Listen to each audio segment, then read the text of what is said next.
Vamos a partir aquí da cima do Monte Espiñeira, vamos a visitar o petróglifo de Fonte Matanza 1 e despois o petróglifo de Fonte Matanza 3. O interés especial destes petróglifos é que é a primeira vez que se visitan con público. Entón son bastante interesantes, os demos a coñecer no ano 2018, o primeiro deles estaba catalogado xa, non sabemos en que momento se catalogou, pero estaba no plan básico autonómico.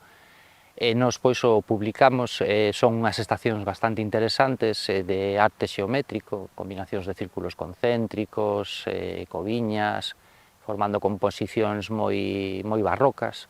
Fonte Matanza 1 é unha laxe que ten a que maior número de motivos ten, son multitude de combinacións de círculos concéntricos que se acaroan unhas cas outras, algunhas rematan donde comenzan as outras, e forman composicións que teñen bastantes interpretacións para algúns autores.